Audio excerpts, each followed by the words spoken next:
Córdoba and Bernal Abogados, tu aliado legal de confianza presenta a la maestra Fernanda Yuseli Hernández, egresada de la Facultad de Derecho y Ciencias Sociales de la Universidad Autónoma del Estado de Morelos.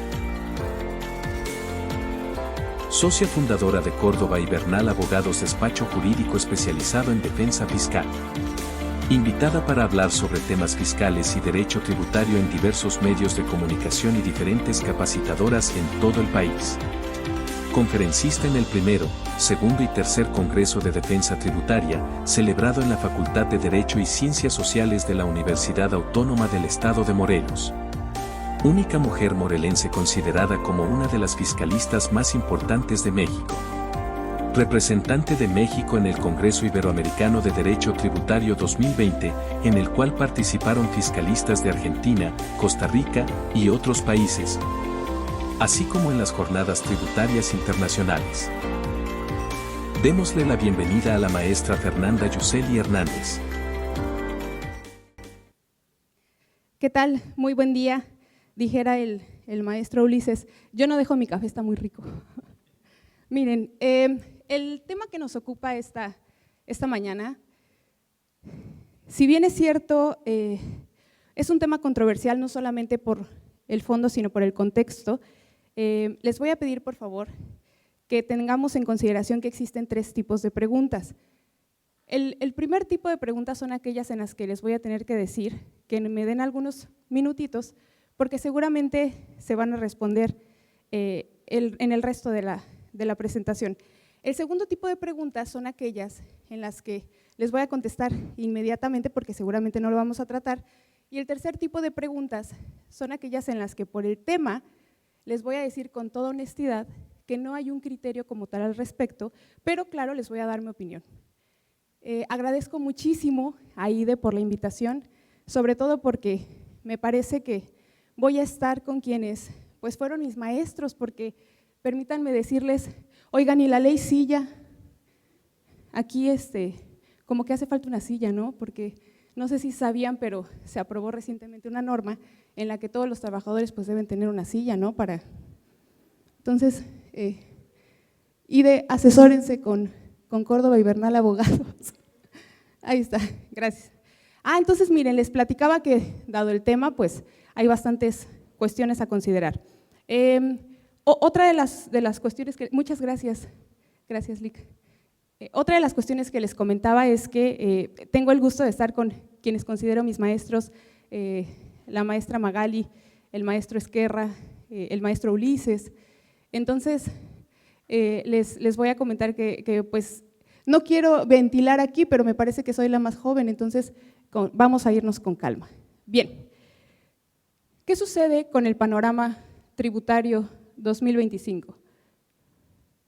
Miren, hay fechas importantes, muy importantes. Hoy es un día trascendental. ¿Por qué? Porque hasta el día de hoy se tenía para presentar el paquete económico. Todos aquí tenemos en mente qué es lo que incluye este paquete. Y bueno, pues incluye nada más y nada menos que aquellas modificaciones que se llevarán a cabo en las disposiciones tributarias. Ahora bien, ¿por qué les comentaba que este es un tema de contexto? Porque debemos tomar en cuenta que estamos atravesando o que México está atravesando un momento complicado en cuestiones de finanzas, si me permiten utilizar esta expresión, motivo por el cual ¿a qué está obligadísimo el Estado? Específicamente la autoridad hacendaria. ¿A qué está obligado?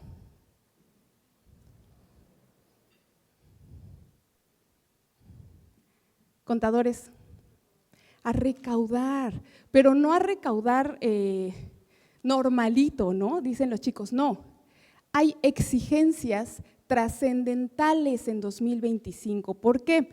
En algún momento se nos dijo que, bueno, se había llevado a cabo un tema complicado en las finanzas debido a las grandes obras que se estaban pues terminando o que algunas se iniciaron. Entonces hay exigencias financieras bastante amplias por parte del Estado mexicano.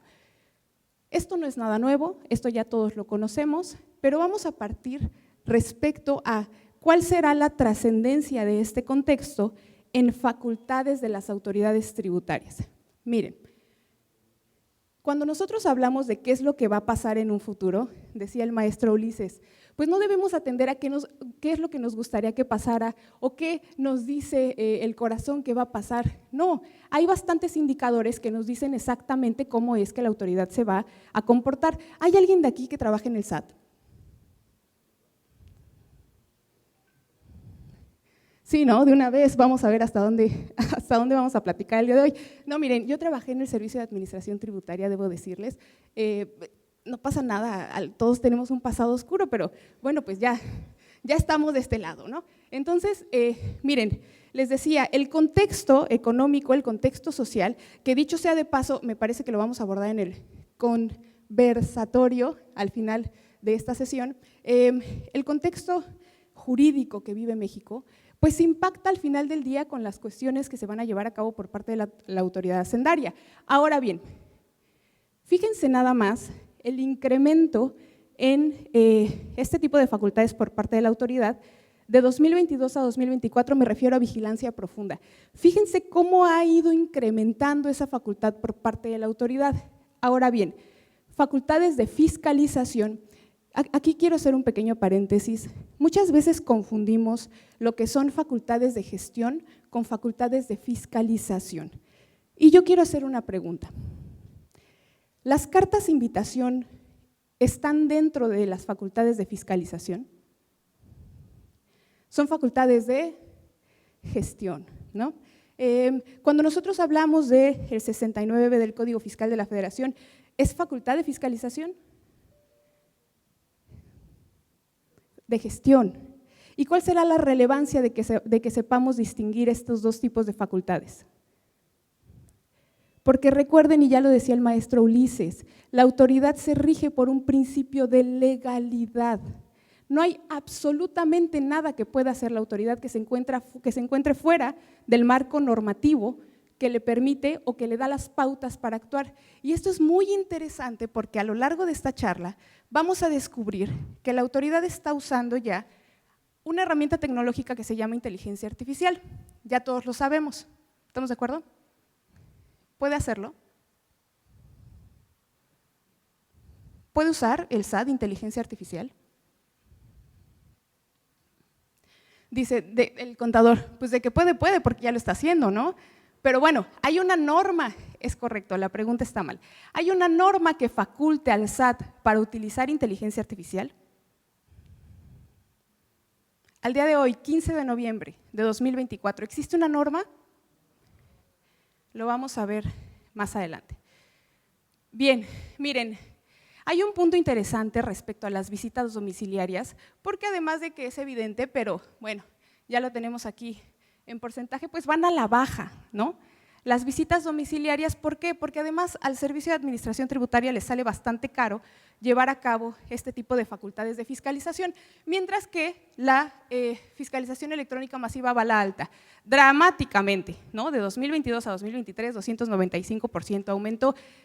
Esto, ¿por qué lo estamos platicando, licenciada? Pues porque nos da el contexto respecto a lo que va a suceder, no solamente en 2025, sino en los años que vienen. Ya lo ha dicho la autoridad, está basando su fiscalización en 3 puntos trascendentales: el cumplimiento de obligaciones, la vigilancia profunda y el programa de cobranza coactiva. Hay algunos otros puntos que ya han señalado las autoridades, como auditorías a grandes contribuyentes, como auditorías a pequeños y medianos, y promoción de cumplimiento, que serían las facultades de gestión de las cuales ya hemos platicado. Y miren cómo ha incrementado la rentabilidad promedio de la fiscalización. Hasta 2023 se recuperaban 147.2 pesos por cada peso invertido. ¿Qué nos dice esto? Que si bien es cierto, la autoridad no ha llevado a cabo una reforma fiscal de fondo, pero sí a través del desarrollo de facultades, pues la eficacia recaudatoria ha aumentado, y eso no es nada nuevo, y eso no es algo que todos no hayamos notado. Aquí ya empiezan las cuestiones que me ocupan. Miren nada más. Resulta que de 2019 al primer trimestre de 2024, el porcentaje de asuntos que el Servicio de Administración Tributaria ganaba pues rondaba entre un 50%, de un 44 a un 50, ¿no? 49, perdón.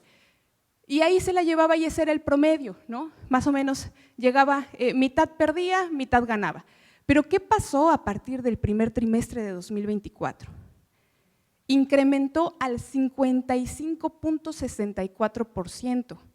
Y es una puntuación, pues, trascendental porque esto va a un aumento, ¿no? Para el segundo trimestre de 2024 ya aumentó al 56.17%.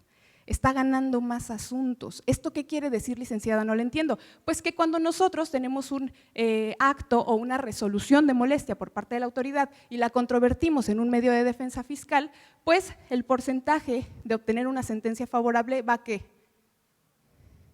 Disminuyendo. Y ahora, otra pregunta importante sería, ¿cuáles son los puntos que originan esta gráfica? ¿No?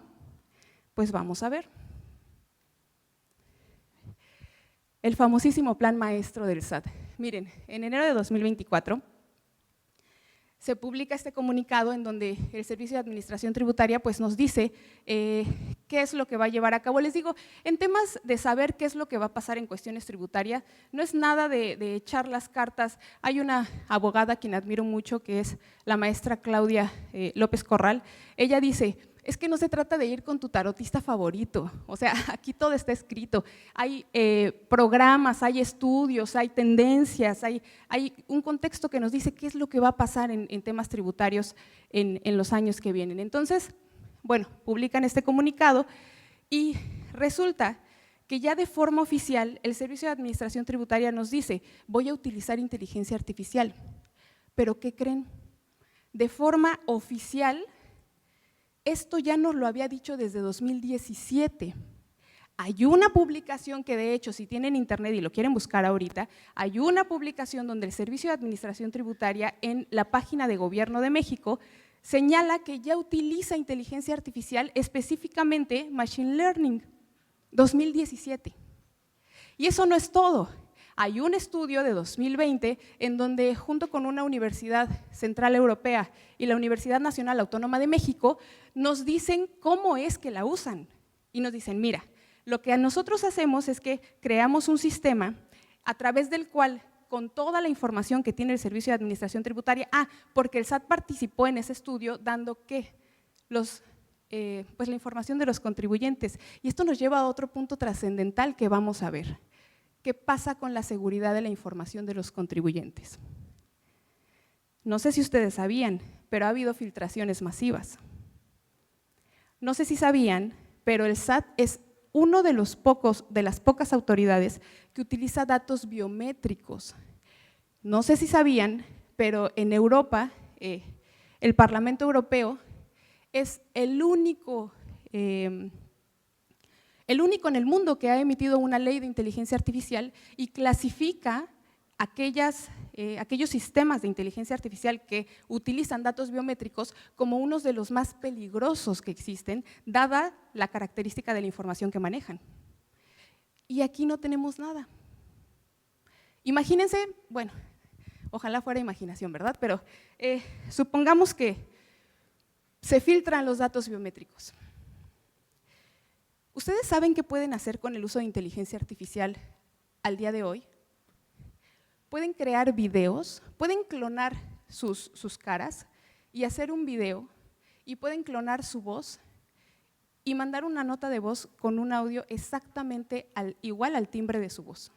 De hecho, apenas hubo una noticia muy famosa en donde extorsionaban o intentaron extorsionar a un chico haciéndole creer que su mamá necesitaba dinero y cuando reproduce el audio que le enviaron por WhatsApp es exactamente la voz de su mamá, pero ¿qué creen? Su mamá estaba al lado. ¿No? Entonces, cuando yo hablo de estos temas de inteligencia artificial, y miren, siempre hago una pregunta, o les pido que hagan una pregunta. Pregúntense qué legitima a la persona que está aquí para hablar de esos temas. ¿Qué legitima a la licenciada Fernanda Yuseli que esté parada aquí enfrente hablando de cuestiones de inteligencia artificial si se supone que es abogada? Es que la cosa es que nos cuestionemos todo, ¿no? O sea, ¿qué legitima a Fernanda Yuseli que nos venga a explicar que el Servicio de Administración Tributaria no está facultado para utilizar inteligencia artificial? Ah, pues les voy a platicar. Miren, resulta que la licenciada Fernanda siempre ha sido muy preguntona, siempre, siempre. Entonces, desde 2018 empecé a cuestionarme el por qué la autoridad fiscal tenía un sistema tan deficiente, ¿no? Entonces empezamos a investigar y nos dimos cuenta que el SAT ha hecho inversiones millonarias para poder eficientar su sistema, millonarias, ¿no? Y bueno, pero ¿por qué no funciona? No sigue presentando algún avance significativo.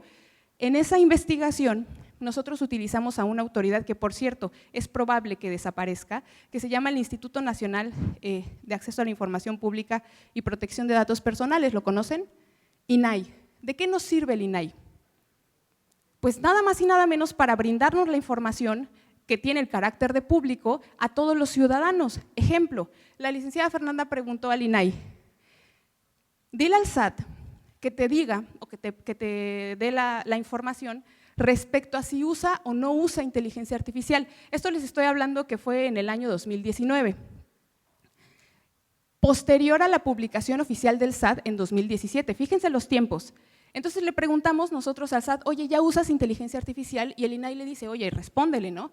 ¿Y qué creen que nos contesta el SAT? No uso. Fíjense los tiempos. 2017 está la página de internet que repito, a ver, miren, a mí si hay algo que no me estresa, porque ahorita ya lo único que me estresa es de verdad la reforma judicial y pues a veces mi esposo, pero yo trato ya de relajarme, ¿no? No, ya pasó esa etapa, ya estamos más del otro lado, pero ya, no es cierto, mi esposo, híjole, de verdad que lo tienen que canonizar, le tienen que hacer una estatua de llaves, no sé, algo habrá.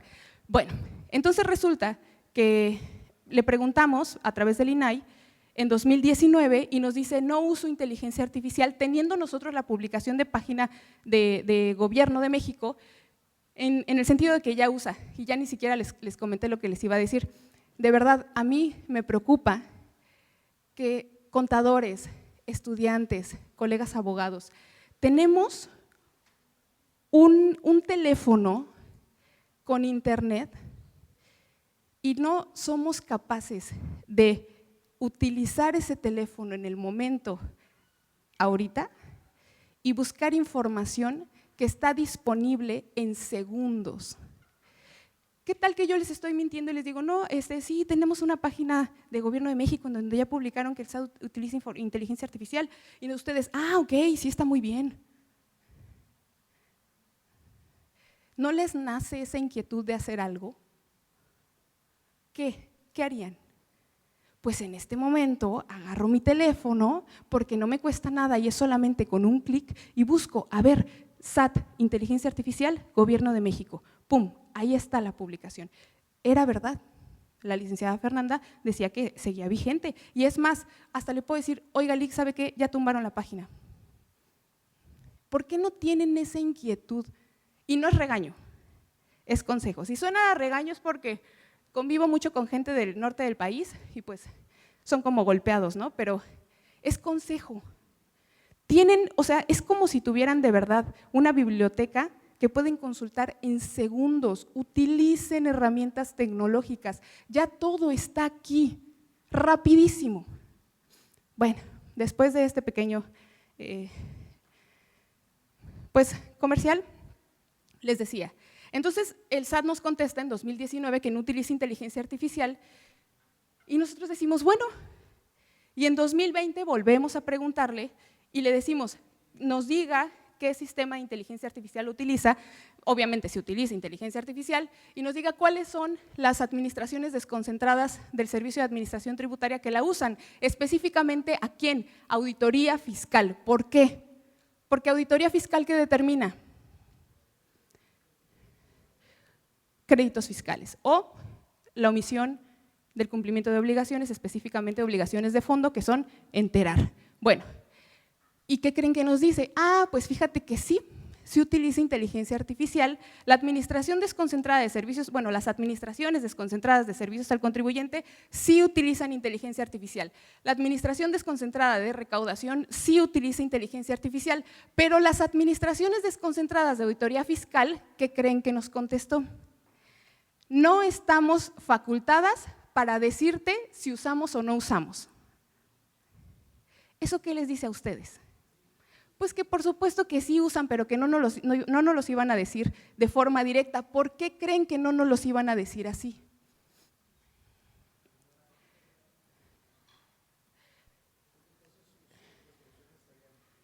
Ahí está. Porque entonces sería una prueba de que ya utiliza inteligencia artificial en facultades de fiscalización y entonces, al no existir una norma que le autorice utilizar inteligencia artificial, sus resoluciones estarían indebidamente fundadas. Ahí está. Bueno, levanten la mano, por favor, ¿quiénes son colegas abogados? Ah, con razón, no, entonces cancele, ya no le voy a preguntar a usted. Para acá, ok.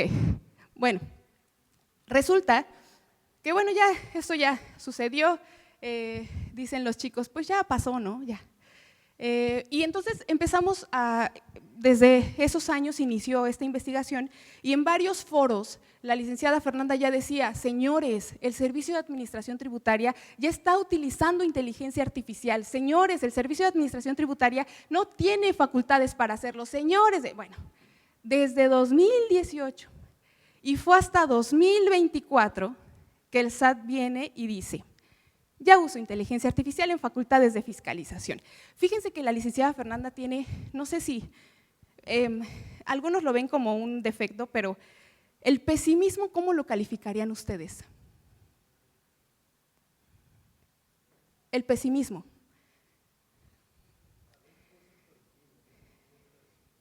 El pesimismo y las personas positivas, ambos son útiles.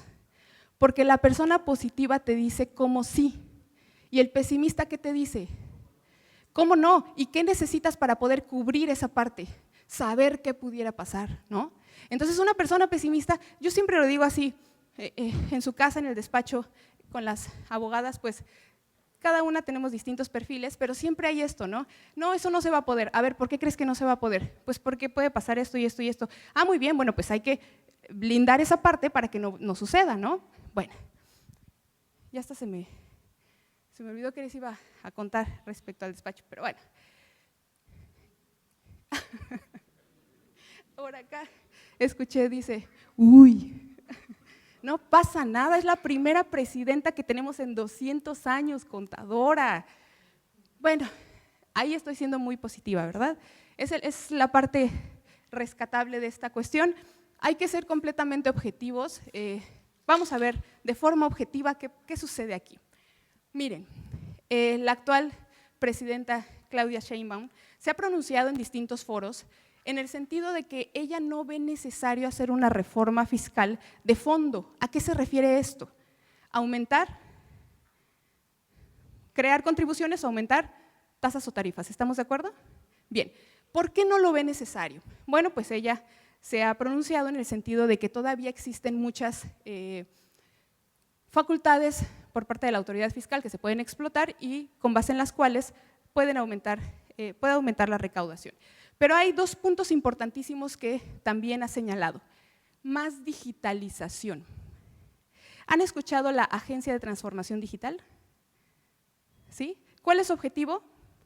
Digitalizar todos los trámites de gobierno. Todos. Y esto, fíjense que es algo que yo aplaudo bastante. La digitalización simplifica y agiliza, me queda claro. ¿Cuál sería el único problema? Pensemos de forma negativa. Que pase como el sistema del SAT, ¿no? O sea, el contexto es el problema. Está perfecta la idea. O sea, yo estoy, de verdad, créanme, completamente a favor de que se digitalice porque me queda claro e insisto, me he percatado que las cuestiones tecnológicas a lo largo de la historia siempre han facilitado algunas actividades. El tema es el contexto. Esperemos, ahora sí, haciendo uso de lo que señala el maestro Ulises, pues esperemos, confío en que va a ser distinto. Bueno, Rogelio Ramírez de la O, nuestro secretario de Hacienda, ratificado también. ¿Cuál es su postura? ¿Por qué la licenciada Fernanda nos está hablando sobre la postura de nuestros dirigentes? ¿Por qué se imaginan? Dice la contadora, no tengo idea. No, ¿por qué creen que es importante saber esto? Pues porque, señores, ¿quiénes toman las decisiones? ¿No? Ha señalado que vamos a mantener prudencia fiscal. Prudencia fiscal y viabilidad de objetivos fiscales, traducido a no va a haber una reforma fiscal de fondo. ¿En qué sentido se ha pronunciado el actual jefe del SAT, Dagnino? Y aquí hay un tema. En la mañanera del 31 de julio de 2024, Dagnino hizo un pronunciamiento oficial en el siguiente sentido: Poder Judicial ya resuelve, tenemos muchos asuntos pendientes ahí. Julio de 2024. Miren, el panorama fiscal en México es delicado. Siempre estamos en constantes cambios, pero me atrevería a decir que en esta ocasión es delicado. Por lo siguiente, porque la defensa que tienen los contribuyentes está en las autoridades jurisdiccionales y judiciales. Las administrativas también tenemos medios de defensa, pero bueno, ya más o menos no las sabemos, ¿no? Pero ¿qué pasa con el Tribunal Federal de Justicia Administrativa? ¿Y qué pasa con juzgados de distrito o tribunales colegiados? Y en su caso, Suprema Corte de Justicia de la Nación. En su momento era una vía dentro de lo que cabía confiable, ¿no? Certera, ya más o menos sabíamos. Pero ¿qué puede pasar hoy en día? Este pilar que nosotros teníamos como contribuyentes está tambaleándose. Son cambios, claro, que se analizan, lo vamos seguramente a platicar en el conversatorio, pero por eso me atrevería a afirmar que tenemos un panorama delicado de defensa de los contribuyentes. Entonces les comentaba que en la mañanera del 31 de julio el jefe del SAT dice: oye, Poder Judicial, pues apúrale, ¿no? Porque no podemos cobrar porque ahí están los asuntos parados. Y en comunicado de 2023, ¿qué creen que dijo el presidente del Tribunal Federal de Justicia Administrativa? Repito, el presidente del Tribunal Federal de Justicia Administrativa, que se supone que es el árbitro entre los contribuyentes y la autoridad. ¿Qué creen que dijo? El tribunal es un auxiliar en la recaudación. Exactamente, todos hicimos esa misma cara, contador. ¿Cómo? ¿No? ¿Qué no se supone que eres un ente imparcial? ¿Qué no se supone que la imparcialidad es uno de los principios básicos de la impartición de justicia? Que sí, que eres jurisdiccional, que sí, que perteneces al Poder Ejecutivo, que sí, que al final del día tú… Bueno, tenemos esa… Y esto también es un comunicado oficial, está publicado en la página del tribunal. Si gustan consultarlo, también está. Entonces, ¿qué podemos esperar en 2025? Mayor uso de herramientas tecnológicas en facultades. Combate a la evasión, ya lo veíamos. Reformas tendientes a fortalecer facultades que, por cierto, dicho sea de paso, ¿cuándo se tienen que presentar? Hoy. Facilidades de pago para adeudos, eso también lo hemos visto. ¿Por qué? Porque al final del día a la autoridad le interesa recaudar y si se van a pelear en un medio de defensa que va a tardar muchísimo tiempo, que Dagnino ya comentó que están ahí parados, pues mejor facilitamos su pago, ¿no? Actos masivos de gestión. Hemos tenido, no sé si les ha pasado, contadores, que llegan cartas de invitación a nombre de un contribuyente completamente distinto. ¿Les ha pasado? Eso está delicado, ¿no? Miren, la Ley de Inteligencia Artificial del Parlamento Europeo establece principios básicos para el uso de esta herramienta tecnológica. Uno de esos principios básicos es que al final del día siempre estén autorizados por un humano.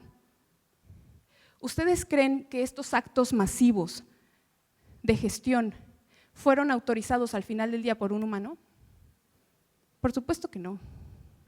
Entonces, bueno, dicho sea de paso, urge legislación. Caídas del sistema. Hace algunas semanas días. Platiqué con un ingeniero en sistemas, hay una entrevista muy interesante. Este ingeniero en sistemas trabaja para la Fiscalía y para algunas otras autoridades. Y entonces decía que él se dio cuenta a raíz de lo del tema de la firma electrónica, no sé si les pasó, bueno, a raíz de esa cuestión, el tema de los certificados de sellos digitales, ¿les pasó? Bueno, entonces resulta que él dice que ya se había percatado de filtraciones masivas de información de los sistemas del Servicio de Administración Tributaria y no solamente eso, que esa información sigue consultable y vigente en Internet. Y no es información de fácil acceso, son datos personales de los contribuyentes, actualmente visibles. Entonces él decía, mira, lo que yo propondría para el sistema del SAT es crear un bot que le mande un mensaje a esos contribuyentes en específico de los cuales fueron filtrados sus datos para pedirles que cambien la contraseña porque la contraseña de la firma está visible y descargable hoy por hoy en Internet. Entonces, consejo, si algo se pueden llevar de esta plática, cambien ya su contraseña. Muchos de ustedes ya están, su información está visible actualmente y descargable en Internet. Entonces, cuidado con eso, ojo con eso. Bueno, hay un documento circulando en donde se establece cuáles son, cuáles son estas facultades de… Ya me autoespoileé toda mi presentación. A ver, a ver, que alguien me apoye. Oigan, la licenciada Fernanda platicándoles de herramientas tecnológicas y ya se le fue, miren, hackeo, no es cierto. Bueno, a ver, alguien por favor que me apoye a regresar las diapositivas. Miren, hubo un documento que se publicó recientemente por parte de la Administración General de Auditoría Fiscal, en donde se establece cuáles van a ser las directrices que van a seguir en temas de fiscalización. ¿A qué voy? Filtraciones masivas de datos. ¿Qué se puede hacer? A ver, ¿quién es contador de aquí? Bien, contadora. ¿Qué se puede hacer con el nombre completo, RFC y contraseña? ¿Qué no se puede hacer? Ahí está. Esa es la respuesta. Bueno, pues déjenme decirles que esos datos ya están en Internet. Obviamente no es tan sencillo, pero están disponibles en Internet porque hubo una filtración masiva, ¿no? Entonces, aquí ya empieza la cuestión preocupante.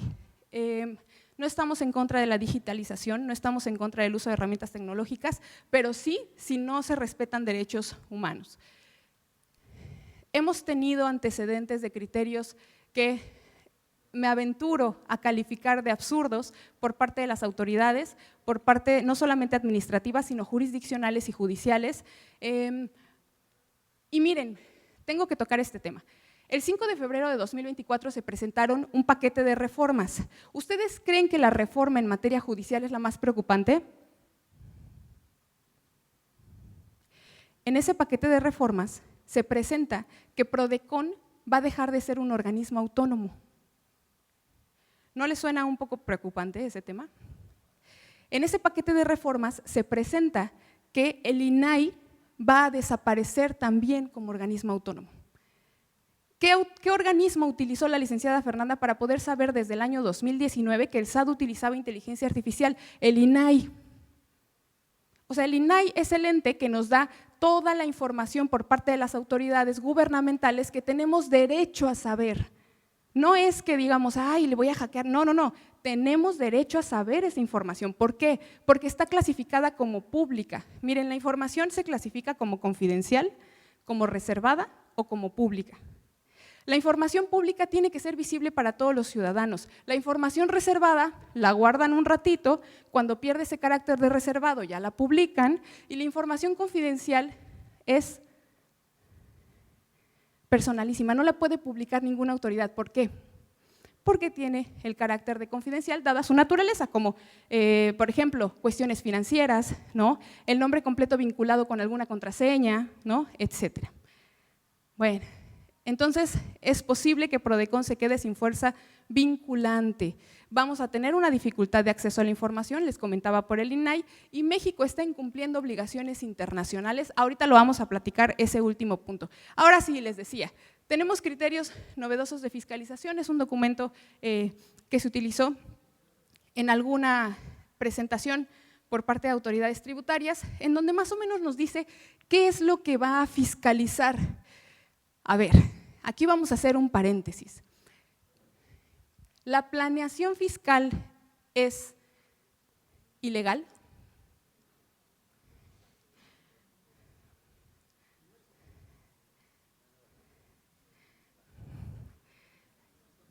En materia, ¿y por qué lo menciono? En materia jurídica funciona un principio de legalidad, les comentaba, las autoridades solo pueden hacer aquello que la ley les permite. ¿Y los contribuyentes qué pueden hacer? Lo que la ley no les prohíbe, ¿no?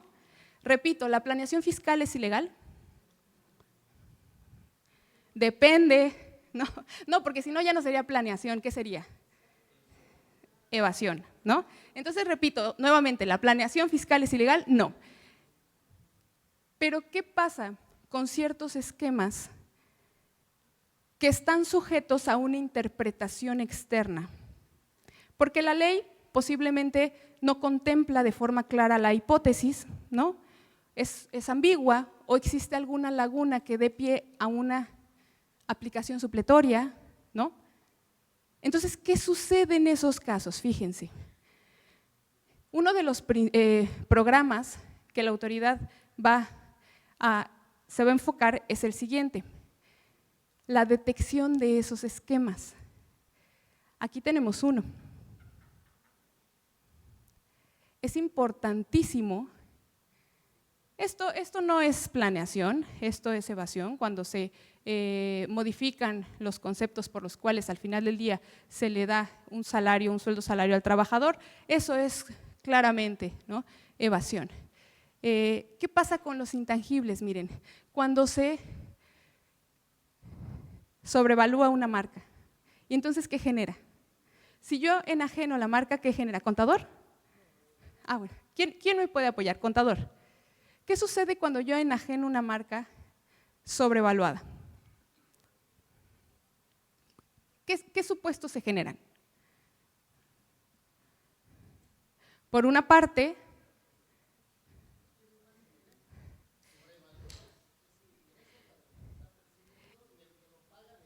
exactamente, ¿no? No sé si en las personas que nos están escuchando en línea escucharon la participación del contador. Por favor. Si sobrevalúas el intangible, al que lo vende percibe más ingreso que de lo que debería percibir, pero en simetría también el que lo paga va a deducir más de lo que debería deducir, pero eso ya es también defraudación, no es elusión. No es planeación, ¿no? Ah, por cierto, acabo de utilizar un concepto muy interesante, la elusión. La elusión es un derecho del contribuyente, así, tal cual, lo repito. Eludir es un derecho del contribuyente porque implica el conocimiento de la norma tributaria para su aplicación o para aplicar el mejor supuesto a un contribuyente. La evasión ahí sí son las actividades ilícitas. Bueno, aquí tenemos otro caso de intangibles. Es momento de empezar a poner atención en estos esquemas, porque ahí es donde va a empezar la fiscalización. Bueno, va a seguir. Reestructuras e incobrables. Cuidado, repito, con estos esquemas. Esto es por parte de Auditoría, Administración General de Auditoría Fiscal. Facultades de gestión. Sí, adelante, por favor. Sí, una pregunta, hablando de los intangibles, se mencionaba de la sobrevaloración de un mismo, sobre todo la repercusión que tiene para quien deduce, pero si yo me encuentro dentro de un margen de un 10%, que es lo que me establece la ley por el tema de que si la auditoría fiscal me quiere revisar y me quiere determinar que estoy sobrevaluado, ahí no podrían hacer nada. Digamos que tenemos un margen hasta de un 10%, si lo cuidamos, la planeación estaría perfectamente bien. 2 cosas. Ya vi que usted lo hace y además, no es cierto, tal como lo comenta el contador. Miren, mientras nosotros nos encontremos dentro del margen de la norma, decía un consejo bastante valioso el contador Ulises, todo se tiene que sustentar. Si nosotros sustentamos nuestro esquema en una interpretación, pues ahí ya está tambaleando, ¿no? Pero si nosotros sustentamos, dice mi colega Frida, abogada también, es que todo se interpreta, Lic. Sí, me queda claro, pero a ver, tenemos, por ejemplo, algunos criterios por parte del tribunal, tenemos algunos criterios por parte de autoridades judiciales, ¿no? En donde ya ese margen de interpretación se va haciendo pequeñito y ya nos vamos pues teniendo un sustento, ¿no? Entonces dice el contador, bueno, ¿y si estoy dentro de ese margen del 10%? Pues tenemos un sustento, ¿no? Ahí ya no. Bueno, ¿alguna otra duda hasta aquí? Bien. Miren, otro de los puntos que se manejan en estos criterios de fiscalización para 2025 son los restricción y cancelación de certificados de sellos digitales. A ver, cuando se incorpora la cancelación como un castigo para el contribuyente por algún incumplimiento, se establece de forma directa la cancelación. Contadores, ¿cuál es la diferencia entre restricción y cancelación? En la restricción es temporal, en la cancelación es definitiva. Pues fíjense lo que les voy a platicar. Resulta que cuando se incorpora en 2014 una cancelación como efecto de un incumplimiento por parte del contribuyente, se va directo a la cancelación. ¿Por qué creen que después la autoridad dijo, bueno, le vamos a dar chance a los contribuyentes y vamos a suspender temporalmente primero, le vamos a dar chance que acudan a una aclaración, les vamos a restablecer sus certificados dentro de las 24 horas siguientes para que puedan seguir facturando mientras sabemos si sí o no se ubicaron en el supuesto de incumplimiento? ¿Por qué creen que pasó todo esto benéfico hacia el contribuyente? Nada más porque la autoridad dijo, ay, pobrecito, creo que sí me pasé, la verdad. Les voy a decir, ay, no, ándenles, aclaren. ¿Creen que así pasó? ¿Por qué pasó? ¿Por qué se da esta reforma posteriormente?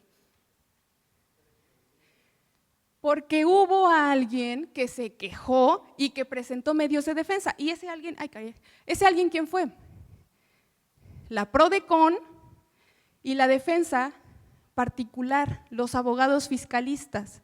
Esto no es, esto que yo les digo de primero se restringe, puedes presentar aclaración para que se restablezcan, que en la gran mayoría de los casos no se restablecen, uno tiene que promover nuevamente, bueno, entonces todo esto fue a raíz de la defensa de PRODECON y de la defensa particular, y entonces el SAT que dijo, sí me pasé, ¿no? Y no fue que dijera, uy, pues sí, no, dijo, pues ya ni modo, vamos a incorporar esta medida. Entonces, a raíz de esto que les comento, que es defensa, es que se obtiene este derecho de audiencia, decía por acá el colega. Pero eso no fue todo. Miren, 2004, reformas fiscales, entra a Código Fiscal el tema digital, electrónico, ¿estamos de acuerdo?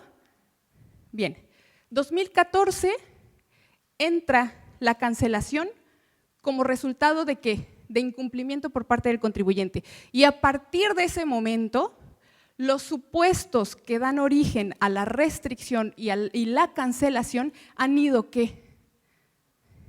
Aumentando. Ahorita lo vamos a ver, pero hoy en día respiras restricción, ¿no? Entonces, fíjense, ¿y por qué creen que han ido aumentando? Pues porque la autoridad vio la eficiencia. Ay, otra vez, a ver, ayúdenme por favor a regresar. La eficiencia de esta medida. Regresamos otro poquito. Atrás. Ahí está. Las cancelaciones se incrementaron en más del 100% de enero de 2019 a mayo de 2019. ¿Por qué cancelaciones, licenciada? Porque en ese momento lo vigente era cancelar, ¿no? Entonces, ¿qué podemos esperar en 2025? Fortalecimiento de restricción y cancelación, ¿no? Todos esos años, esas reformas, perdón, han ido aumentando los supuestos. A ver, rápidamente. Código Fiscal de la Federación 17-H y 17-H bis. ¿Cuántas fracciones tienen? Mientras le tomo al café. 13 fracciones. ¿Cuántos supuestos hay para restringir y cancelar entonces? Lo que pasa es que del 17H bis te manda luego al 81. Ahí está. 83, y no me acuerdo cuál es el otro. Entonces, es distinto fracción a supuesto. Una fracción puede contener varios supuestos. Entonces, supuestos para cancelar vigentes a hoy hay 17 para cancelar. Pero ¿cuántos hay para restringir? Esos que tienen ahí desglosados son los supuestos para cancelar. Esta información se les va a compartir, si no es que ya se les compartió, la tienen ustedes en su poder. No se preocupen por tomar nota, ahí está. Hay 256 causales para restringir, señores. Y contando, ¿no? 256 causales.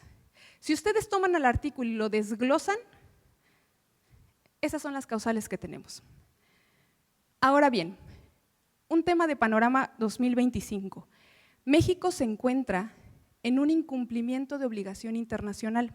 Seguramente lo vamos a platicar al final de estas sesiones, pero vamos a darles contexto para que cuando lleguemos al conversatorio ustedes ya sepan a qué nos referimos. Miren, el 10 de junio de 2011, para el sistema jurídico mexicano, fue una fecha trascendental. ¿Por qué? Seguramente, abogados, ustedes ya lo saben perfectamente. El 10 de junio de 2011 hubo una reforma que le denominan la reforma en materia de derechos humanos. ¿Qué fue lo que pasó? Lo principal es que se reformó el artículo 1 constitucional, en el sentido de que el Estado mexicano ya no, fíjense, antes decía, la Constitución te dará derechos, ¿no? Otorgará derechos. Y a raíz de la reforma dice, la Constitución reconoce que los ciudadanos ya tienen derechos. Y esto dijera el maestro Ulises, es una palabrita, sí, pero esa palabrita implica mucho. ¿Por qué? Porque la Constitución reconoce a su vez su lugar y dice, a ver, yo no les doy, ellos ya tienen por el simple hecho de ser humano. Yo tengo que respetarles sus derechos. Y yo como instrumento nacional no soy el único que contempla derechos. Hay tratados internacionales que pueden contemplar derechos atribuibles a los mexicanos. A ver, licenciada, ¿cómo eso no le estoy entendiendo? Sí, hay tratados internacionales firmados por el Estado mexicano que protegen de forma más amplia sus derechos que la Constitución. Entonces, ¿qué va a pasar si encontramos un tratado internacional que es mucho más benéfico que la Constitución? Las autoridades del país están obligadas ¿a qué? Aplicarlo. ¿Todos estamos en el mismo sentido? Ahora miren, antes, no sé si han escuchado hablar la famosa pirámide de Kelsen. Kelsen ni postuló eso, o sea, Kelsen yo creo que ahorita ha de regresar y a decir, eso yo ni siquiera lo dije, pero bueno, ya se le quedó. La pirámide de Kelsen, ¿no? Constitución, leyes federales, ¿no? Leyes estatales, municipales, reglamentos, ok, bueno. ¿Qué pasó a raíz de la reforma? Algunos le denominan bloque constitucional. Es un sistema de preferencia normativa. ¿Por qué de preferencia normativa? Porque si hay un tratado internacional que protege los derechos humanos del sujeto de forma más amplia, ¿cuál voy a aplicar? El tratado internacional. Bueno, eso había sido, miren, cuando yo les digo que es la piedra angular del Estado mexicano, de las normas, créanme. Bueno, los abogados nos emocionábamos cuando escuchábamos eso. ¿Qué pasó a raíz de una propuesta de reforma? Se quiere quitar esto.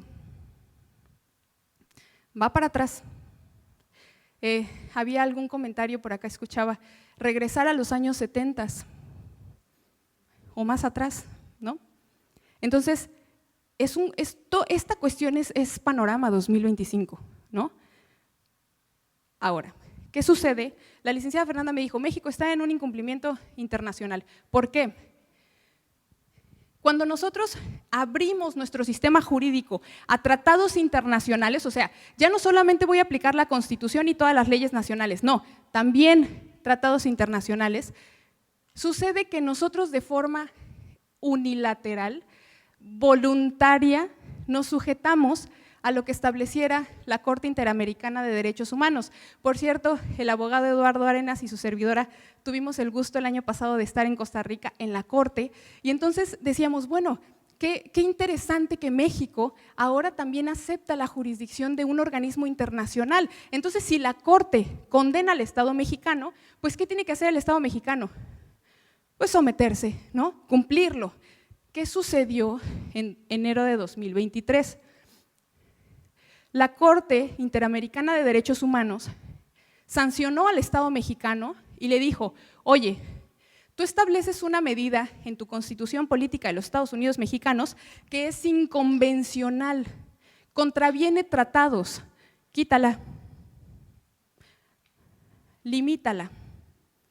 Eso le dijo la Corte Interamericana de Derechos Humanos en 2023 a México. El artículo 19 constitucional establece una medida de prisión preventiva oficiosa y de arraigo domiciliario que contraviene derechos humanos.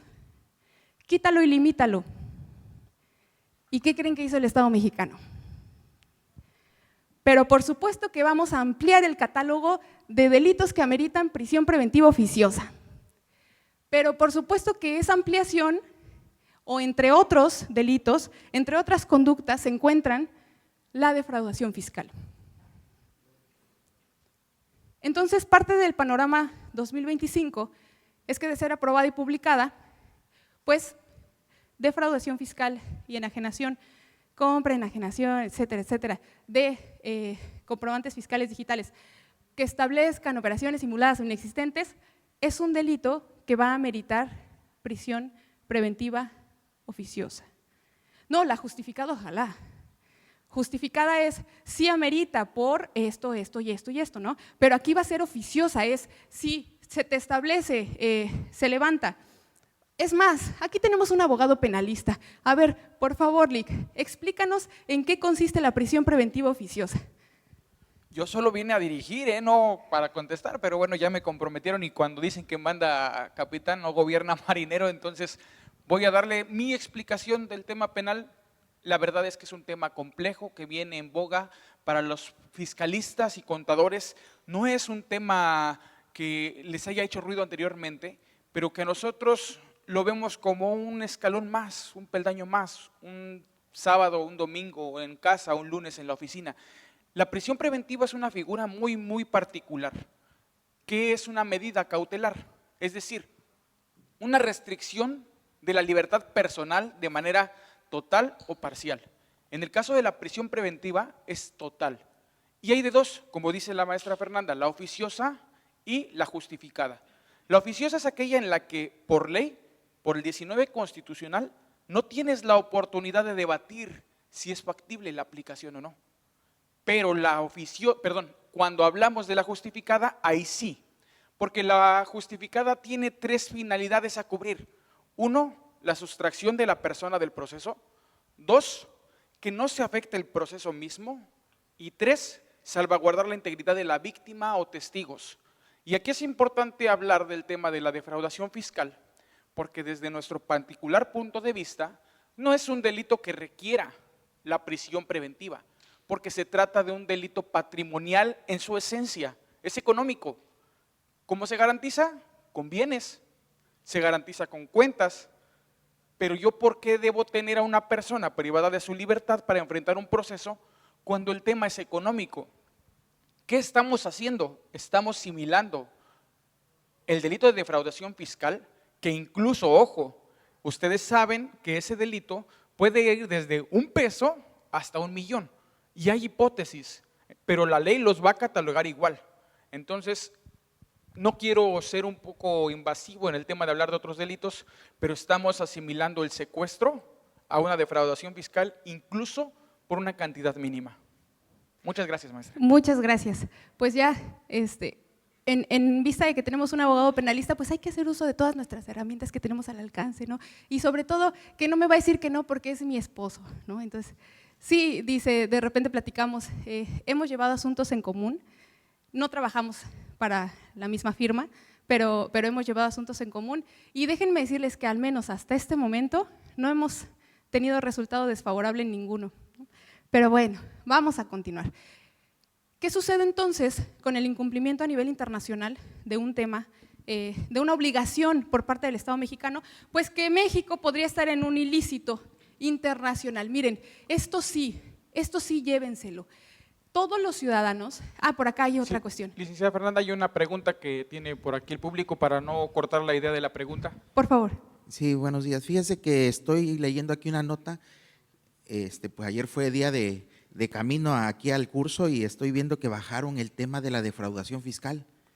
Adiós defraudación fiscal. O sea, bajaron el del tema del 19, del tema relativo a la prisión preventiva. Lo bajaron se refiere a… Que no está contemplado el delito de defraudación fiscal, estoy viendo en el diccionario constitucional en la votación que se hizo en la Cámara de Diputados. Muy bien, ok. Entonces, defraudación fiscal ya no pasó el primer análisis en el legislativo. Exactamente, es decir, no va como modificación, o sea, el delito como tal. Muy bien, ok. Para que sea un hecho, tenemos que esperarnos a que se publique en Diario Oficial de la Federación. Por Entonces, supuesto. Ese es un muy buen antecedente. Es una señal. Sí, miren, dijera el maestro Ulises, tengo la corazonada de que México va a recapacitar, ¿no? Pero mientras que no se publique en Diario Oficial de la Federación, colegas, amicus curiae, muchas gracias, por cierto, por la participación. Amicus curiae, ¿se acuerdan que les dije que a través de una solicitud de acceso a la información pública, todos los ciudadanos, hasta este momento, hasta que se publique, podemos solicitar información? Bueno, pues es una figura, es un símil. Hasta este momento, todos los ciudadanos podemos denunciar un incumplimiento por parte de un país a aquellas determinaciones de la Corte Interamericana de Derechos Humanos. Todos, quien sea, no necesitan ser abogados. A través de esta figura. Es más, se puede hacer por internet a un correo que establece la Corte Interamericana de Derechos Humanos. Miren, ¿por qué en México suceden tantas cuestiones? Decía Dalí, Salvador Dalí, ¿alguien lo ubica? Famoso pintor, decía, yo no regreso a México porque es más surrealista que mis pinturas, ¿no? Sí. Bueno, ¿por qué creen que pasa tantas cosas en México? Porque los ciudadanos lo permitimos, ¿no? Porque los ciudadanos, en algunas pláticas he tenido el gran gusto de coincidir, la gran mayoría contadores, y siempre les digo, es el tema que vamos a platicar rápidamente, ojalá, por favor indíquenme cuánto tiempo tengo para platicar de ese tema más adelante, pero siempre les digo, contadores, cuando se publica una nueva disposición, ¿qué es lo primero que piensan? ¿Cómo cumplo? ¿No? Y capacitación, y capacitación, y capacitación, y pagamos capacitación. Pero ¿qué es lo primero que tendrían que pensar? A ver. Antes de saber cómo, ¿debo cumplir? O sea, ¿estoy obligado a? ¿Y cómo voy a poder contestar eso? La autoridad siguió principios para establecer esa obligación. Claro, porque los contribuyentes estamos completamente fiscalizados, pero ¿y nosotros de regreso qué fiscalizamos de la autoridad? Pues de hecho o de facto, muy poco. ¿Pero qué tendríamos que fiscalizar de la autoridad? Absolutamente todo. Todo. Licenciada, pero es que tenemos una carga de trabajo. Hasta acá sí me queda claro, eso sería ingenuo decir que no. Pero vamos a tomarnos, aunque sea algunos minutos, para hacer uso de nuestros derechos como ciudadanos. Presentemos solicitudes de acceso a la información, presentemos la figura del amicus curiae, no requiere un lenguaje técnico. Oye, Corte Interamericana de Derechos Humanos, México no está cumpliendo con la sentencia del caso Zompantle. Bueno, ahora… en su casa, en el despacho, asesoramos a contribuyentes para que de forma gratuita, si quieren hacer uso de este derecho como ciudadanos, los asesoramos.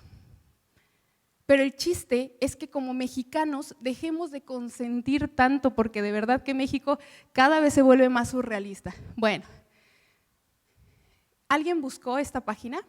Esta es la publicación que en 2017 el SAT hizo respecto al uso de inteligencia artificial. Aquí está.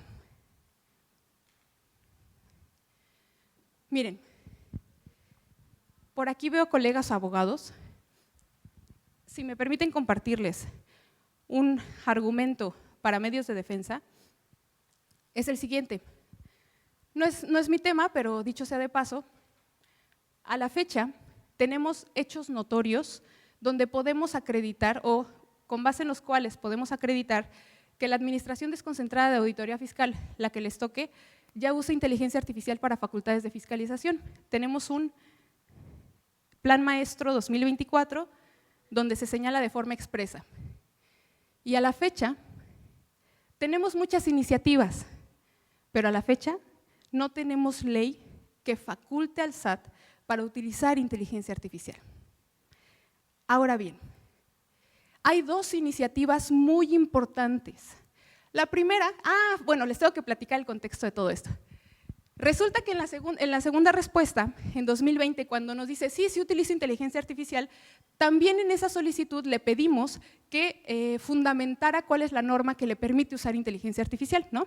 Bueno, nos contesta que es el reglamento interior del Servicio de Administración Tributaria, porque hay un artículo que establece que el SAT está facultado, todas las administraciones, resumiéndolo, todas las administraciones están facultadas para utilizar tecnologías de la información y la comunicación, las famosas TICs. ¿Tenemos aquí algún ingeniero en sistemas? ¿Ingeniera? Bueno, las TICs, la siguiente pregunta a raíz de esta respuesta sería, ¿la inteligencia artificial entra dentro del concepto TICs? Y eso hace entonces que el SAT esté facultado para usar inteligencia artificial y hasta ese momento, salvo argumentación por parte de un ingeniero, pues pudiéramos concluir que no, pero no había algo que nos hiciera o que nos diera la certeza de que inteligencia artificial es distinto a TICs, ¿ok? ¿Qué fue lo que pasó? El 20 de septiembre de 2023, la bancada del PAN, en eso entonces Xóchitl Gálvez, presentó una iniciativa en donde pretende reformar el artículo 73 de la Constitución. Miren, el artículo 73, fracción 17ª, establece un catálogo de materias, catálogo, sí lo dije bien, ¿verdad? Sí, no, porque al rato ya los memes, no, los conozco, contadores, los conozco. Miren, a ver, establece un catálogo de delitos, no es cierto, establece un catálogo de materias en las cuales el Congreso de la Unión es el único facultado para legislar. Y en ese catálogo establece tecnologías de la información y de la comunicación. Pero, con base en esta iniciativa, se agrega la palabra inteligencia artificial. Entonces, contadores, ¿qué les da a entender? Esto es una iniciativa nada más, no se ha publicado. Que las TICs no es lo mismo que la inteligencia artificial. Ya tenemos, miren, aquí está. Texto vigente, información y comunicación, TICs, propuesta, las TICs e inteligencia artificial y sus aplicaciones. Es decir, con base en esta iniciativa, ¿qué nos dice el legislativo? Reconozco que es distinto TICs que inteligencia artificial. Por lo tanto, si el reglamento interior del SAT establece TICs, el SAT no está facultado. Bueno, hay otra iniciativa interesante, esta fue del doctor Monreal, en donde, bueno, lo voy a decir así, tal cual. Dice mi esposo, Fer, por favor, no vayas a hacer algún comentario funable, ¿no? Como dicen los chicos. No hagas comentarios funables. Para las personas que ya son de mi edad un poquito más adelantadas, funable es decir algo imprudente, ¿sí? Bueno, ahí va. Resulta que esta iniciativa es la mejor, si me lo preguntan, la más completa, la que regula más supuestos y los regula de forma acertada. A eso me refiero. ¿Pero qué creen que es? ¿Una copia? La Ley de Inteligencia Artificial de la Unión Europea la copiaron y la pegaron. Así, tal cual. Pero bueno, es lo más certero que tenemos. Es iniciativa, no se ha publicado, motivo por el cual al 15 de noviembre de 2024 el SAT no tiene una norma que lo faculte. ¿Ok? Reforma judicial. ¿Les parece bien que este tema lo dejemos para el conversatorio? Bien. ¿Qué tenemos como panorama? Reforma al Poder Judicial, PRODECON deja de ser organismo autónomo en caso de que así se publique en Diario Oficial de la Federación, pero este es el panorama. Prisión preventiva oficiosa en delitos fiscales, salvo que se reste o que se quite ese supuesto de defraudación fiscal. Entonces, ¿cuál será la medida? Miren, hay empresarios aquí, tenemos empresarios. Levanten, ya, creo que ya ubiqué, nada más por las miradas creo que ya ubiqué a más de uno. Sí, ya, sí es. Bueno, no va a decir, pero sí es. Miren, el panorama 2025, la mejor defensa será la que no se hace. No solamente a partir de este momento, desde hace mucho tiempo ya tuvimos que haber pensado en el compliance. Sí, es un término reciente que ha cobrado muchísima relevancia, pero ya nosotros tenemos que tener un sistema normativo de cumplimiento, ya, ahorita. Blindaje corporativo, protección patrimonial. Eso es hacia donde tenemos que mirar todos desde ahorita en adelante. Bien. Pero bueno, si lo suyo es la batalla, como su servidora, ¿no? Hay que gestionar el riesgo jurídico empresarial. Vamos a pelearnos, pero vamos a reducir el riesgo que implica. Un ejemplo, antes de pelearte, si tienes la capacidad, paga. No garantices, paga. Porque si tú estás muy seguro de que tu defensa tiene, bueno, miren, el abogado que les diga, este caso se gana porque se gana, aguas. Desconfíen. Pero bueno, si tienes porcentaje mucho más elevado de obtener un resultado favorable, todo puede pasar, todos lo sabemos, entonces no garantices, paga, porque de obtener el resultado favorable se te va a regresar esa cantidad más la actualización, o sea, la actualización opera en tu favor. ¿No?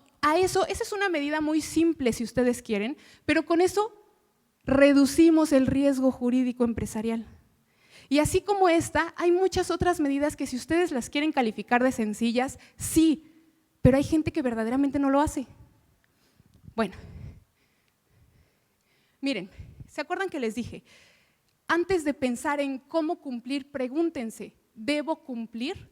¿Y cuáles son las herramientas que tenemos para poder responder esas preguntas?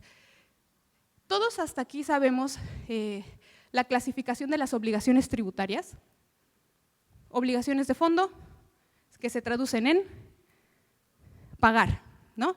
Obligaciones de forma, que se traducen en hacer un trámite, ¿no? Bueno, lo que vamos a platicar rapidísimo, salvo que me indiquen cuánto tiempo tenemos, por favor. Maestra Fernanda, tenemos ya para terminar 5 minutos. Ah, perfecto. Más. Bueno, le vamos a dar agilidad.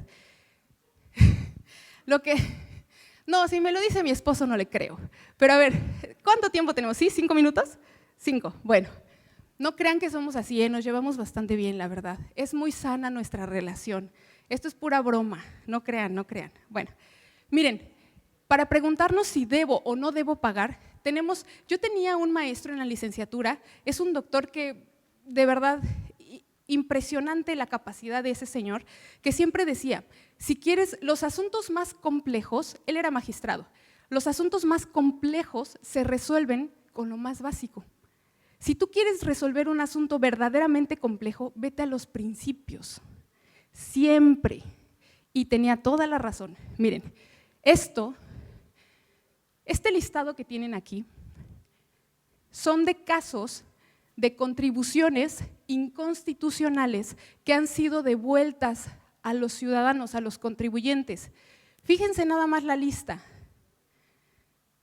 Impuesto predial, impuesto sobre diversiones y espectáculos, derecho de alumbrado público, impuesto sobre adquisición de bienes inmuebles. Todas estas contribuciones, ¡ay, otra vez no sean malos, regrésense!, son inconstitucionales. ¿Qué quiere decir? Que si ustedes presentan un medio de defensa, dicho sea de paso, el contexto jurídico es complicado, pero si lo presentan, no requiere como tal que ustedes se pongan en riesgo o que a sus clientes los pongan en riesgo, no. Porque no tienen absolutamente que garantizar nada, porque es una devolución de un pago de lo indebido. Ay, no sean malitos, regrésenle por favor. Estas contribuciones que tienen ustedes en la lista, todas esas contribuciones son inconstitucionales y en toda la República Mexicana hay. Licenciada, ¿cómo se devuelven? A través de un medio de defensa que se llama amparo indirecto. Pero no es cualquier amparo indirecto, es el amparo contra ley.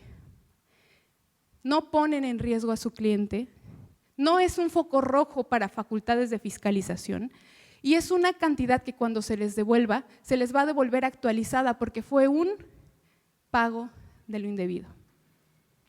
Y con esto, ojalá que esta plática haya sembrado muchas dudas, ese es el objetivo, y que esas dudas los lleven a ustedes, ya sea que se acerquen con nosotros o a investigar de mutuo propio, porque créanme que la legislación fiscal es técnica, sí, pero cuando uno empieza a investigar y empieza a escarbar, se da cuenta que hay muchas cuestiones que estábamos llevando a cabo que como tal no eran necesarias o había otra alternativa.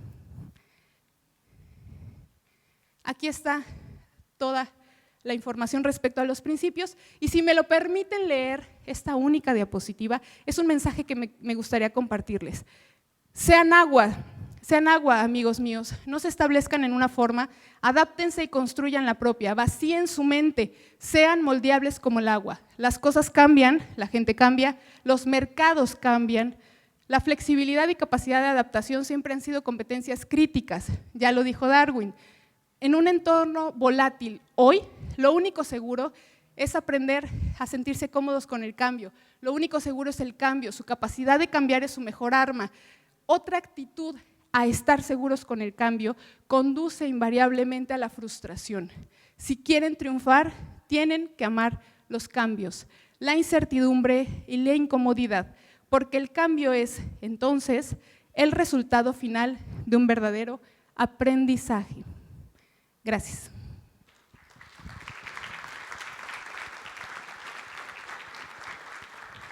¿Alguna pregunta que tengan por aquí nuestros amigos que quieran hacerla en este momento? O en línea, si hay alguien que nos pueda ayudar. Tenemos 53 personas que se encuentran en línea viéndonos. ¿De aquel lado tenemos otra pregunta? Aquí hay una pregunta.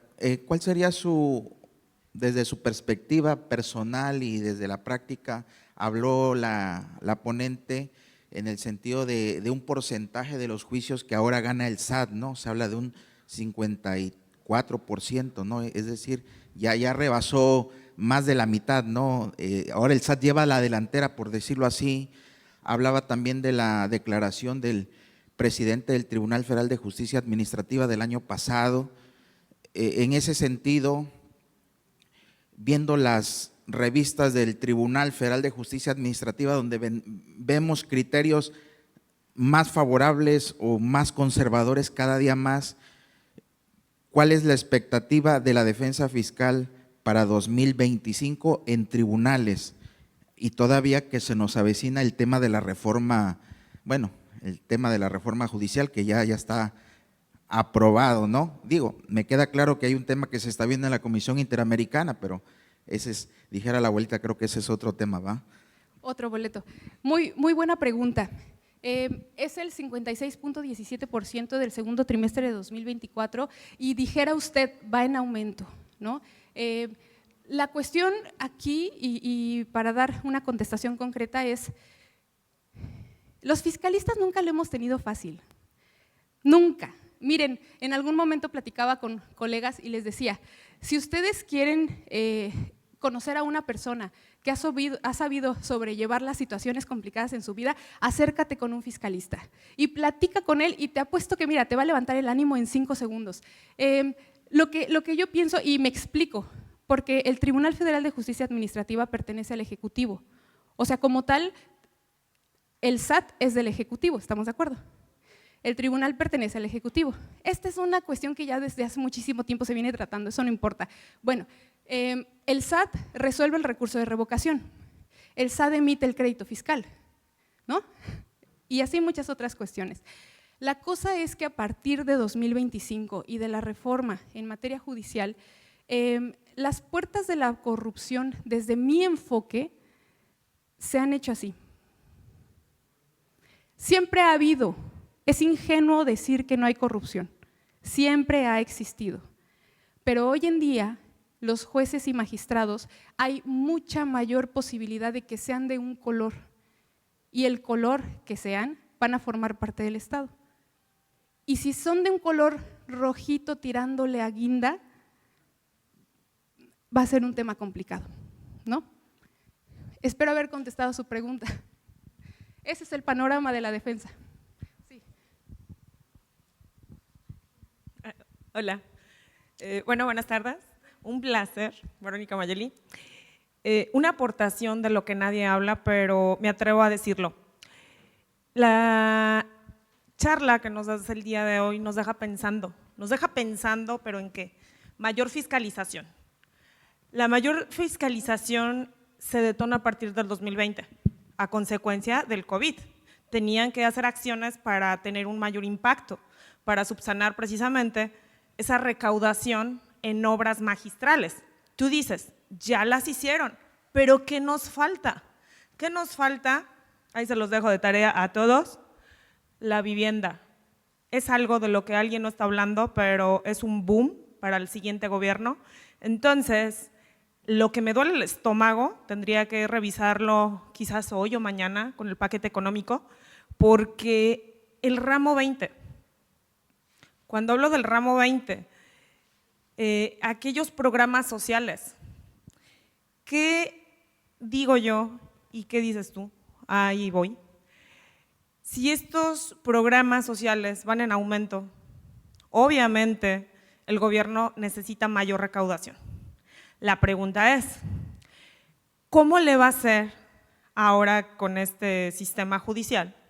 Porque si yo soy un contribuyente, pierdo un asunto en el SAT, me voy al tribunal, me falla, me tomo el amparo directo, por así decirlo, pero ¿qué pasa cuando le desfavorece la autoridad? Espérame tantito, no des brincos de alegría porque tiene hasta 5 años la autoridad para revertirlo. Ese es el sentido que quiero. Hizo 2 preguntas interesantísimas, Lic. Miren, yo les decía hace un momento que las modificaciones en materia tributaria no son, bueno, sí se les ocurrieron así como, ya sé que voy a cambiar. Sí, pero hay una tendencia. Hay desde el año 2020 estudios en donde el Servicio de Administración Tributaria le paga a las universidades autónomas, bueno, no le paga, en coordinación, vamos a llamarlo así, con las universidades autónomas para poder redirigir el cauce de las facultades. Me explico. Ahorita que decía de la vivienda, también hay respecto a la minería y también hay respecto a el tema financiero. Busquen, esto no lo tengo en las diapositivas, pero si lo gustan anotar, hay estudios desde 2021, 2022, 2023, en donde nos dice cuál va a ser el cauce de la recaudación y la fiscalización. Y en 2023, hasta el 31 de diciembre, en el año 2023 se hizo un estudio que hasta este 31 de diciembre se tiene que entregar. Y dicho sea de paso, además de tu participación, que fue muy interesante, dicho sea de paso, el SAT va a empezar fiscalización ¿en dónde creen? Despachos, capacitadoras, publicidad, administradoras de empresas. Este estudio se va a entregar, se lo encargó a la UNACH, me parece, así es su abreviatura, se encargó y lo tiene que entregar hasta el 31 de diciembre de este año. Y hay estudios también muy interesantes respecto a minería y respecto a servicios financieros, que si ustedes se dan cuenta, es lo que hemos vivido en reformas fiscales. Entonces, les recomiendo bastante empezar a leer esos estudios porque dentro de esos estudios les dan recomendaciones para evitar esas conductas. Exacto. Y eso no es nada malo, o sea, de hecho, si me lo preguntan, a mí me parece bastante plausible el hecho de que el SAT acuda a las universidades autónomas para asesorarse y decir, ok, ustedes le saben, díganme cómo, ¿no? Eso está perfecto. El tema aquí delicado, el SAT ha tomado medidas en respeto a derechos fundamentales de forma voluntaria y unilateral, ¿siempre? Sí. ¿Quién dijo sí? A ver, contadora, abogada. Bueno, abogada, ¿cómo fue que obtuvimos los contribuyentes la restricción temporal de certificados de sellos digitales? Exactamente. ¿Por qué? Porque la autoridad no lo hace de forma unilateral. Uno se tiene que quejar, ¿no? Entonces, si la autoridad de forma unilateral respetara derechos, ¡qué felicidad! Que se asesore, que pida consejos, que vaya para acá, que pregunte, que se vaya a la OCDE, que establezca las BEPS como se le da la gana, pero no respeta derechos humanos de forma unilateral, ¿no? Entonces, cuando un panorama de defensa se ve complicado, ahí viene el posible declive de todo un sistema. ¿Por qué? Porque hasta las calificadoras lo saben. ¿Qué han dicho a nivel internacional respecto a la seguridad que pueden tener las inversiones en México? ¿No? Donde hay inseguridad para todos. Entonces, me parece que el panorama de defensa viene complicado dependiendo de, pero va a ser complejo y hay que tomar muchas medidas para poder pues sobrellevar esta cuestión. ¿Alguna otra duda? Aquí, licenciada, paso el micrófono. Sí, muy buenas tardes. Buenas tardes. Licenciada, mi pregunta, para no afectar mucho el programa, será muy breve. Es nada más en el sentido de pues saber si usted, ese argumento que nos compartió en cuanto a que la autoridad, sobre todo auditoría, ¿no?, que no tiene pues facultad en ley para utilizar la inteligencia artificial y pues obviamente determinar adeudos a los contribuyentes. ¿Lo ha postulado en tribunal y de ser así, pues qué sentido le han resuelto? ¿No le ha sido favorable o desfavorable? Qué bueno, me recordó otro tema que le iba a contestar a la maestra. Miren, tenemos un asunto. ¿Cuánto tiempo tengo? Antes de 5 minutos, bien, rápido. Tenemos un asunto donde dijera a la maestra, ¿qué pasa cuando se pierde, no? Y va de regreso. Y me parece que le voy a dar contestación. Su pregunta es del tercer tipo de preguntas en las que no hay un criterio establecido como tal porque es muy innovador. Porque ¿hasta cuándo tuvimos el Plan Maestro 2024? Es decir, ¿hasta cuándo tuvimos un hecho notorio donde la autoridad dijo así, literal, uso inteligencia artificial en facultades de fiscalización? En enero de 2024 que se publicó el Plan Maestro, ¿estamos de acuerdo? Bueno, resulta, tenemos un asunto donde se va a facultades de fiscalización, visita domiciliaria, se determina un crédito fiscal cuantioso, nos vamos a… Bueno, no, esperen, yo no entré en ese primer momento, sino que presentan la demanda y nosotros entramos ya para alegatos, es decir, no redactamos la demanda. Entramos en alegatos, se emite una sentencia desfavorable, obviamente, y ahí sí entramos nosotros, ya en amparo directo. Y en amparo directo se señala, nunca lo había hecho, pero ahora que hablamos de argumentos innovadores, planteo la imparcialidad por parte del tribunal en un hecho notorio de la manifestación que hace el presidente del tribunal en 2023, que hay un acuerdo, y está publicada la fecha, en donde señala que es un auxiliar de la recaudación. Entonces el tribunal colegiado no me responde respecto a eso, pero sí regresa la sentencia, bueno, sí regresa el asunto para que se emita una nueva sentencia en donde dice el colegiado que no analizaron un argumento. ¿A qué voy? Fui servidora pública. Entiendo lo que representa una responsabilidad administrativa. Lo que estamos viendo hoy por hoy en tribunales es que se avientan la bolita, se la quitan. No quiero ser yo, tiene razón, pero no quiero ser yo quien le diga. ¿Por qué? Porque entonces van a decir, oye, ¿por qué dejaste sin efectos o por qué declaraste la nulidad liseyana de este crédito, ¿no? Entonces lo que hemos visto en práctica es que respecto a ese argumento no hemos tenido un criterio. No tenemos, es muy novedoso. Respecto a lo que sucede en la defensa, es que, al menos desde mi punto de vista, se quitan la bolita. ¿Pero qué cree que pasa en este asunto? Es que es una cosa, miren, hay abogados, por acá tengo la maestra Magali, abogada fiscalista también. De verdad hay resoluciones que uno la lee y dijera la maestra, se le revuelve el estómago. Por eso la fiscalista ya tiene, miren, ya tiene nervios de acero. Lo que sucedió en este caso en específico es que le dicen, analízale este argumento, y cuando el tribunal lo analiza una documental que no fue ofrecida por la autoridad en el expediente administrativo, sino que cuando nosotros vemos este análisis decimos, a ver, número de folio tal, a ver, ofrecimiento de pruebas por parte de la autoridad, no lo ofreció. Entonces, ¿qué es lo que está haciendo el tribunal? Le está subsanando una ineficiencia de la autoridad. Y esto es un caso real, o sea, obviamente no se puede publicar porque es información hasta ahorita reservada, pero la cuestión radica en que estamos viendo actitudes por parte de las autoridades que desde mucho antes ya eran complicadas en la materia tributaria. Ahora bien, si usted me lo pregunta, mi consejo siempre será, evitemos la defensa. Arréglate con la autoridad.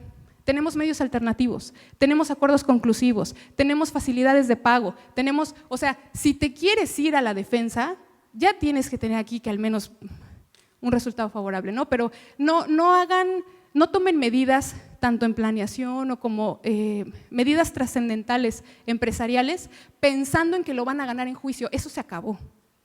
O sea, y hay muchas personas que toman medidas así. Eso se acabó, ¿eh? O sea, entonces la recomendación a raíz de todo esto es, para dar contestación específica, número 1, no tenemos un criterio como tal, es muy innovador, es muy reciente. Número 2, la tendencia en autoridades es esta. Creo que hay una pregunta por allá por la contadora. Va a ser una pregunta muy rápida. Por favor. Buenas tardes. Buenas con tardes. respecto, licenciada, al mismo tema de la inteligencia artificial, ¿sí? Si estamos hablando de un crédito que ya está afincado y está en firme, y leemos en sí, no sé, 400 páginas de un crédito fiscal, nos vamos a dar cuenta que de manera visible y muy clara está plagada de hechos en que la autoridad afirma haber utilizado inteligencia artificial para llegar a conclusiones, y voy a poner un ejemplo. Utilización de rastreo satelital para determinar si un proveedor de servicios en los cuales está alegando falta de materialidad existía su domicilio o no existía, ¿no? Entonces, eso está ahí bien claro en el crédito fiscal en sí. Ya no decir de todo el proceso de la auditoría en el que utilizó esta inteligencia artificial, de documentos que sí pudimos obtener o no pudimos, ¿no? Entonces, creo que este punto es un punto fabuloso, ¿verdad? Para que los contadores, que son la primera etapa de lidiar con la autoridad, de desarrollar este proceso de auditoría, pueda darle los elementos al abogado, ¿verdad? Para que pueda esto establecerlo, quizás no en un solo agravio, sino en varios, ¿no? Derivado de toda esta situación que puede estar plagado del hecho real, que es que sí utiliza esta inteligencia, aunque él lo niegue 20 veces, ¿no? Entonces, ese es mi comentario. Muchas gracias. Y qué interesante, rastreo satelital, fíjense. A ver, después de haber entrado a la plática de la licenciada Fernanda Yuseli, ¿qué es lo que nos tenemos que preguntar cuando escuchamos eso? Si está facultado.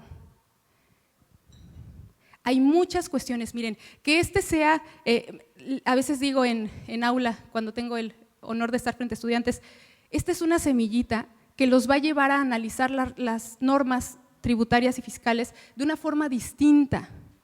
Claro, evidentemente me tengo que preocupar en cómo cumplir, pero una vez que pasó el filtro de si lo tengo que cumplir o no, y si no lo tengo que cumplir, se presentan los medios de defensa correspondientes, cumpliendo, ojo, cumpliendo. Pero al menos ya sembré esa semillita para que México deje de ser tan surrealista como decía Dalí. Gracias. Maestra Fernanda, si gusta pasar para acá con nosotros.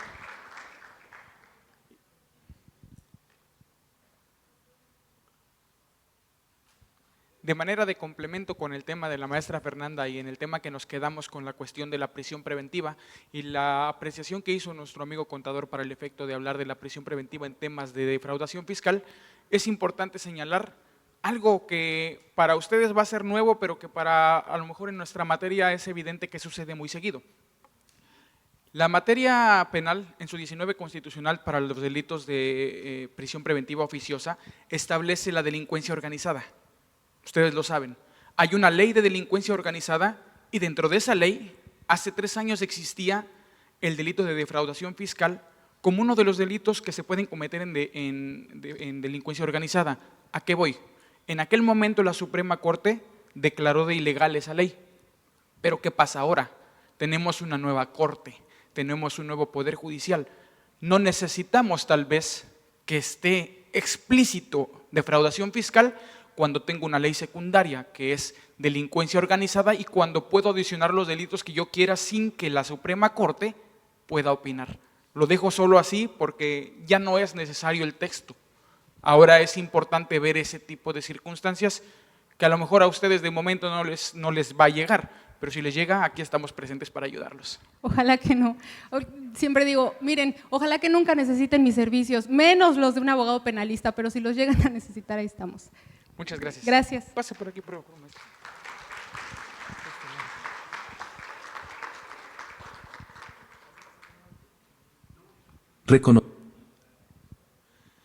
Para todos nuestros amigos que nos están viendo por vía Zoom, maestra, ¿qué mensaje le puede dar a nuestros amigos? ¿Cuál es la perspectiva que tiene usted de este evento? Y que nos pudiera dar sus palabras de lo que se ha vivido esta mañana. Me parece que este es un evento que ha sembrado bastantes semillas respecto a cuestionarnos qué es lo que ya dábamos por sentado en cuestiones tributarias.